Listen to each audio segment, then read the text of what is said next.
Hi, I'm Annie. Contact information in the description. So I saw my NT play. Play's my last animal. I have a hard time seeing it and like, what the heck is NT play? To me, when I think about being play last, it affects my ability to respond in the moment. Like for example, if there's last minute unexpected changes, if someone just knocks on my door, that's like a gross violation. I do not want people to just knock on my door without like prior warning. Last minute appointment changes, that kind of thing. So I can see how that can be too rigid sometimes because you need to be flexible in the moment. And of course, I work on that. Of course, I'm flexible when it's appropriate, but there's also this understanding that everybody needs healthy boundaries. And I'm a small business owner doing one-on-one service-based business. I'm a massage therapist and a coach. Boundaries are extremely important in those fields. And so there's this weird tension of like, how flexible is it reasonable to be when I also need to set boundaries? I feel like it is reasonable to have scheduling hours, like for example, no same day appointments. It's not okay for clients to just stop by my office and knock on the door unexpectedly because I could be with another client or,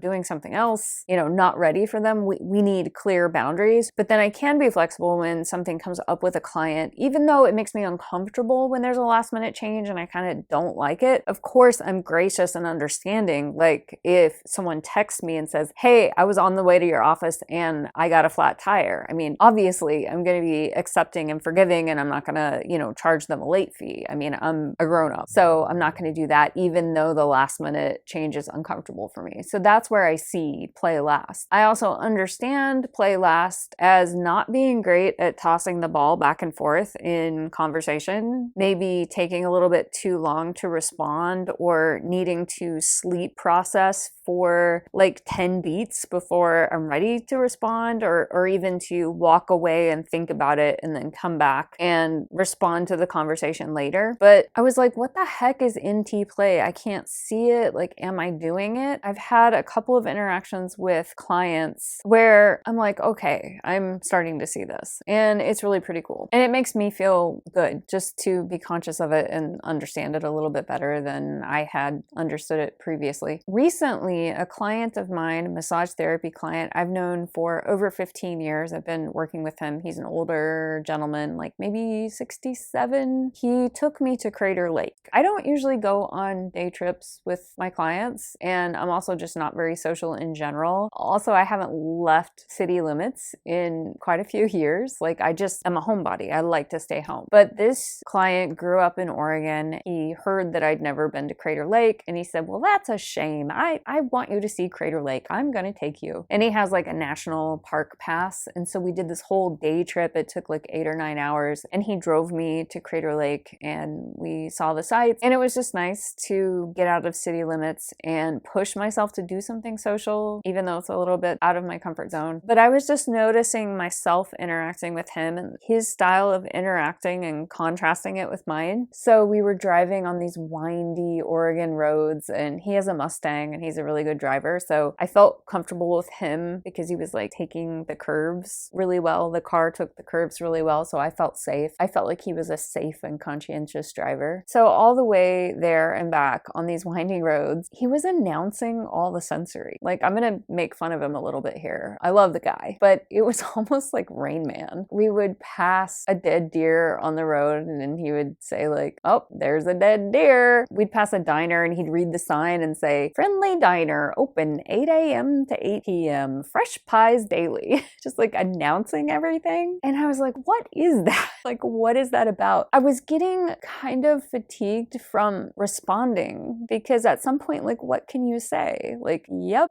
fresh pies, that sounds good. I want to be friendly and like do the banter back. We pass a skunk. He says, oh, I smell a skunk. And it's like, oh yeah, gross. I mean, I want to like play back and respond and keep the conversation going. But this was an all-day trip. It was like 9 hours. I was just noticing his style of interacting and play versus mine. I remember at one point we were in the big lodge at Crater Lake. We were in this museum kind of area and looking at black and white photographs of the parking lot like in the 1920s and in the 1930s. And you can see all the really old cars. My little playful contribution was, hey, wouldn't it be so cool if not only could we go see all the national parks, but there was also a time machine function so that that not only could you go to any national park that you wanted to, but you could also pick any date and time. I was just thinking of how cool that would be to go back to the 1930s and just look at the park and look at all the people in the gift shop in 1930s. And I had all these thoughts and things to say about it. For example, the gift shop would be interesting because I bet no matter what era you go to, there's going to be like kids crying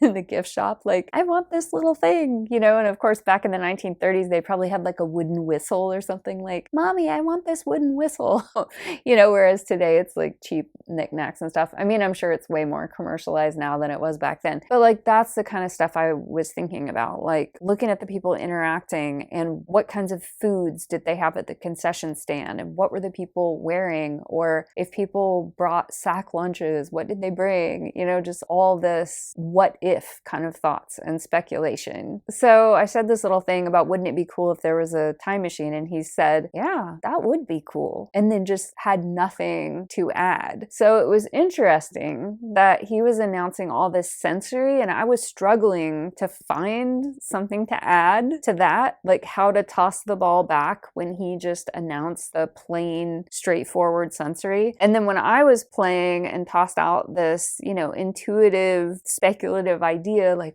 what if, wouldn't it be great if, then the conversation just shut down and he didn't toss the ball back to me. And so it was just this funny moment where I was just suddenly aware, like, oh, I'm doing NT play and he's not tossing the ball back. So just through, you know, compare and contrast, I was like seeing those two different styles really clearly. And then I have another client that is younger than me and I really enjoy seeing him. He comes for a 2-hour appointment once a month. Our conversation is so good. I was reflecting on what is it that's so good about it, and it's that we're both tossing out this NT play back and forth, and it's so interesting and so stimulating to me. It feels really good, and I don't do a lot of socializing or playing with people, and I find that it can be tricky to find people that I'm really compatible with in that way, but I have great compatibility with that client. So anyway, that was my win for the week, just seeing this clearer and clearer. When it comes to objective personality, I don't catch on very quick. I'm not obsessively studying it, so I think that's part of it. I think also that seeing yourself is a whole different ballgame than being able to see other people. There are certain parts of yourself that it's just kind of harder to see, like, what is that? Like, it took me a long time to understand what is lead consume. I didn't think I was lead consume because it's so obvious and natural to me. I'm like, really? That's what I'm doing? Because it's like breathing. It's like, you know, it's like if someone points to the air and says, you're breathing air. And you never really thought about it because air is invisible. That's what consume feels like to me. And then seeing play last, like, I know that I'm not social, but what is play when I do it? What does it even look like? I don't know. I feel like I'm kind of starting to see that. And that was just kind of a recent win. It was really cool to see that. So that's all.